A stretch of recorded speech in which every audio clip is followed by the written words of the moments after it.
सभी मित्रों को प्यार भरा नमस्कार। मैं रूपेश सर उपस्थित हूँ एक नई वीडियो के साथ में, जो क्लास 12 से पवनदूती का अध्याय है। इसमें से हमने 8 पद्यांश की वीडियो पहले अपलोड कर रखी है इस पर, और 9 से 13 जो पद्यांश हैं आज हम वो पढ़ेंगे और उसका भावार्थ समझेंगे। और इसमें जो राधा रानी का वियोग है तो उसका वर्णन पवन को दूती बना करके अयोध्या सिंह उपाध्याय जी ने किया है। और इन्हीं चंद लाइनों से अगर हम देखें तो कुछ मैच करता है। सूरदास जी की कुछ पंक्तियां हैं तो उनके साथ मैं चलूँगा, फिर आपको जो 9 नंबर से पद्यांश यहाँ से बताने का प्रयास करूँगा। निस दिन बरसत नैन हमारे, सदा रात पावस ऋतु हम पर, जब ते श्याम सिधारे। निस दिन बरसत नैन हमारे। तो राधा जी पर ये बात लागू होती है। अगर देखा जाए तो जो वियोगिनी राधा जी हैं, अपने विरह का वर्णन उन्होंने बखूबी किया है पवन से, और पवन को दूत बना करके उन्होंने कहा है कि जा कर के जो मेरा मर्म है, मेरी जो वेदना है, मेरा जो कष्ट है, मेरा जो संताप है, वो जा कर के कान्हा से कहना है आपको। तो समय न गंवाते हुए चलते हैं पद्यांश नंबर 9 पे। जो कोई भी इस सदन में चित्र उद्यान का हो, अहो प्राणी विपुल उसमें घूमते बावले से, तो जाके सन्निकट उसके और हिला के उसे भी, देवात्मा को सुरत वज्र के व्याकुलों की कराना। कोई प्यारा कुसुम कुमलागे में जो पड़ा हो, तो प्यारे के चरण पर ला डाल देना उसी को। यों देना ए पवन बतला फूल सी एक बाला, मिलाना हो कमल पग को चूमना चाहती है। तो चंद शब्दार्थों के साथ मैं आगे बढ़ूंगा कि उद्यान तो आप जानते हैं बगीचा, विपुल बहुत से, बावला का मतलब होता है पागल, सन्निकट समीप नज़दीक, और कुसुम फूल की बात हो रही है, बाला बालिका की बात हो रही है। तो इसमें आप समझिए कि राधा पवन से कहती है कि यदि तुम्हें कृष्ण के घर में ऐसा कोई चित्र दिखे जिसमें अनेक जीव जंतु बगीचे में पागलों की तरह विचरण करते हों, पागलों की तरह घूम रहे हों, तो उसके निकट जाना, उसके समीप जाना, उसके पास जाना, और तुम उसे भी हिला देना, ताकि कृष्ण को उसे देख विरह में व्याकुल जो ब्रजवासियों की याद वो आ जाए। यदि कृष्ण के घर में तुम्हें कोई सुंदर सा फूल मुरझाया हुआ दिखे तो उसे उड़ा करके उनके पद के पास, उनके चरणों के पास डाल देना, ताकि उन्हें यह आभास हो सके कि कुम्हलाए हुए फूल सी उदास कोई बालिका व्याकुल होकर के उनके चरण को चूमना चाहती है, अर्थात राधा जी उनके चरण को चूमना चाहती हैं। तो भाषा की बात अगर हम करें तो खड़ी बोली भाषा है, शैली प्रबंधक है, प्रबंधात्मक कह सकते हो आप, और अलंकार उपमा और अनुप्रास अलंकार है। आगे चलते हैं विलंब न करते हुए। 10वां पद्यांश आपको देखना है।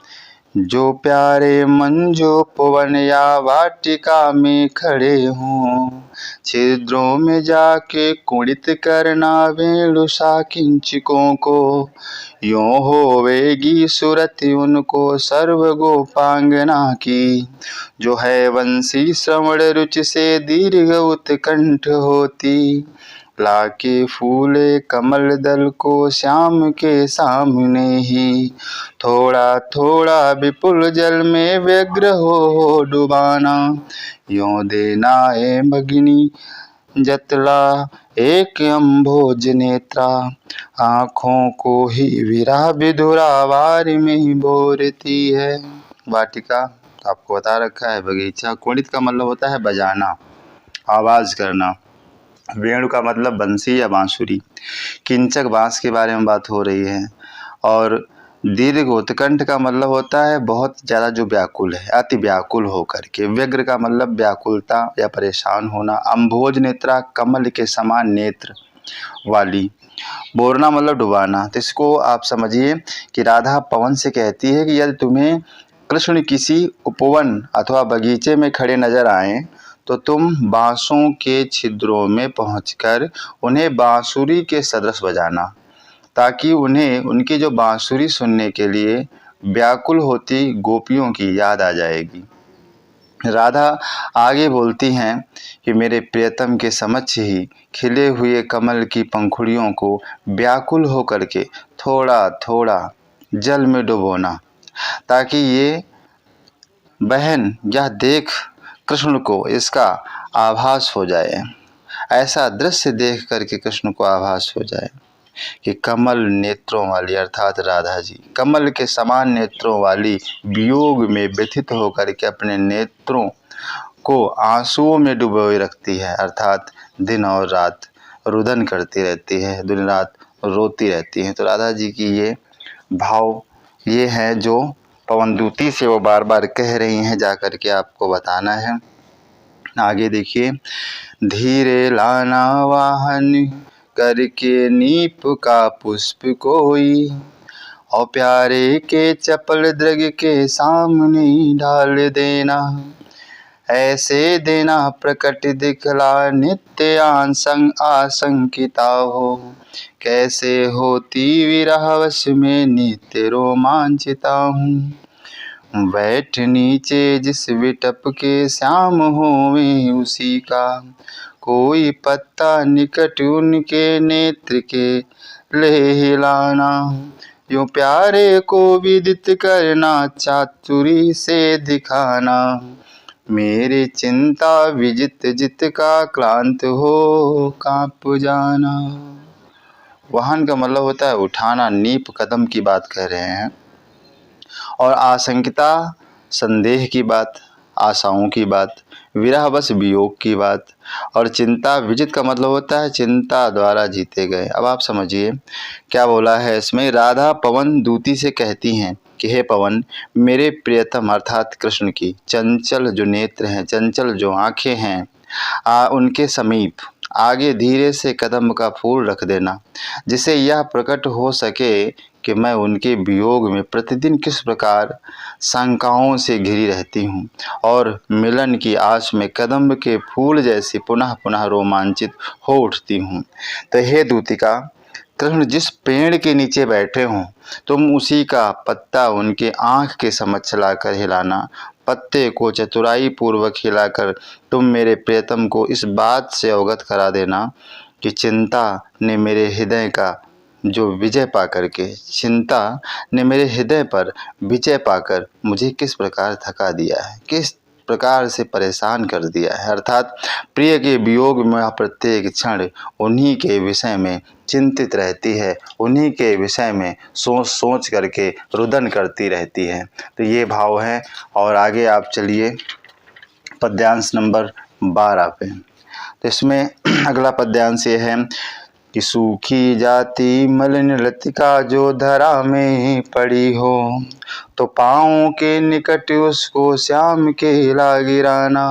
यो सीधे से प्रकट करना प्रीत से वंचिता हो, मेरा होना अति मलिन और सूखते नित्य जाना। कोई पत्ता नवल तरु का पीत जो हो रहा हो, तो प्यारे के द्रग युगल के सामने लाओ से ही, धीरे धीरे संभल रखना और उन्हें यूं बताना, पीला होना प्रबल दुख से प्रेषिता हो, प्रोषिता सा हमारा। इसमें अगर हम बात करें तो मलिन का मतलब होता है उदास। तो मलिन की बात उदासता को प्रकट करती है लतिका, लता बेल जिसे आप बोलते हो। प्रोषिता, प्रोषिता शब्द आपका आया है लास्ट की पंक्ति में, दुख से प्रोषिता। तो प्रोषिता का मतलब है कि पति से बिछड़ी हुई, तो इस जो औरत है उसको बोलते हैं कि प्रोषिता। तो अब इसमें आशय क्या है कि राधा पवन से कहती है कि यदि मथुरा की भूमि पर तुम्हें कहीं मुरझाई हुई बेल मिल जाए, अर्थात लता दिखाई पड़े, तो कृष्ण के समीप, कृष्ण के पैरों के पास ले जा करके उसको गिरा देना। इस प्रकार उसके समक्ष स्पष्ट रूप से यह प्रकट कर देना, उनके सामने यह प्रकट कर देना कि प्रेम विहीन रह करके मैं उसी लतिका की तरह से मुरझाई जा रही हूँ, सूखी जा रही हूँ। यदि नए पेड़ के पीले पत्ते पड़े हों या गिरे कहीं पड़े दिखाई पड़ जाएं, तो तुम्हारी दृष्टि उन पर पड़े, तो तुम क्या करना, हमारे प्रीतम की आँखों के आगे उसे धीरे से रख देना और उन्हें बताना कि पति से बिछड़ी हुई स्त्री के समान मैं भी नित्य पीली पड़ती जा रही हूँ। इसमें उपमा अलंकार है, भाषा खड़ी बोली, शैली प्रबंधात्मक है, छंद मंदाक्रांता है। अगला चलते हैं और लास्ट पद्यांश है, इसको आप ध्यान से समझ लें।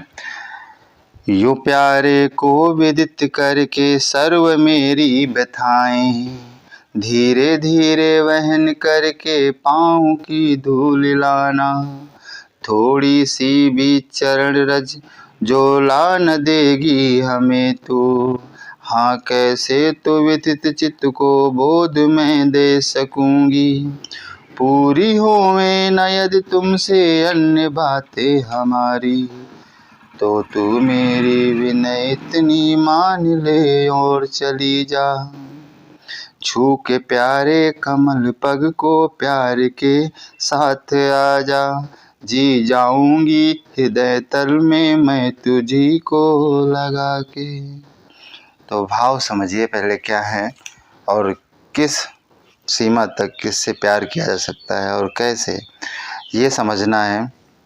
तो इसमें हम विदित का मतलब होता है अवगत, और धूल, धूल शब्द जो है धूल की बात हो रही है, चरण रज पैर की धूल, कमल पग कमल रूपी पैर। इसमें बताया कृष्ण के वियोग में जो राधा जी हैं पवन दूती से कहती हैं, पवन दूतिका से कहती हैं कि मेरे द्वारा बताए गए उपायों को अपनाकर तुम कृष्ण के समक्ष मेरी सारी व्यथाएं रखना और आते हुए उनके पैरों के धूल की जो रज है वो लेते आना, क्योंकि उसके बिना मैं दुखी मन को समझा नहीं पाऊंगी। राधा आगे कहती हैं कि यदि तुम मेरे द्वारा समझाए गए कार्यों को पूर्ण करने में सक्षम ना हो सको तो मेरी बस एक विनती मान लो कि तुम उनके कमल रूपी चरणों को प्रेम पूर्वक स्पर्श करके चली आना, मैं तुम्हें ही हृदय से लगा करके स्वयं को नव जीवन का संचार कर सकती हूँ, कर पाऊँगी, अर्थात स्वयं को जीवित रख सकूँगी। तो काव्य सौंदर्य में अगर हम भाव की बात करते हैं तो यहाँ पर राधा के कथनों के द्वारा उनके आत्मिक प्रेम की अभिव्यक्ति हुई है। कृष्ण से राधा का प्रेम कायिक न होकर के आत्मिक है, रस इसमें वियोग श्रृंगार है, भाषा खड़ी बोली है, और अलंकार की बात करें तो पुनरुक्ति, प्रकाश, अनुप्रास और मानवीकरण, ये तीनों आपको देखने को मिलते हैं। तो अगर मेरी यह वीडियो आपको पसंद आती है तो प्लीज़ ज़्यादा से ज़्यादा लोगों को शेयर करें, और अगर आपने चैनल सब्सक्राइब नहीं किया है तो प्लीज़ चैनल को सब्सक्राइब कर लें, बेल आइकॉन का जो बटन है उसको दबाना ना भूलें, ताकि ज़्यादा से ज़्यादा जैसे ही वीडियो मैं अपलोड करूँगा उसका नोटिफिकेशन आपको आसानी से प्राप्त हो जाएगा। जय हिंद।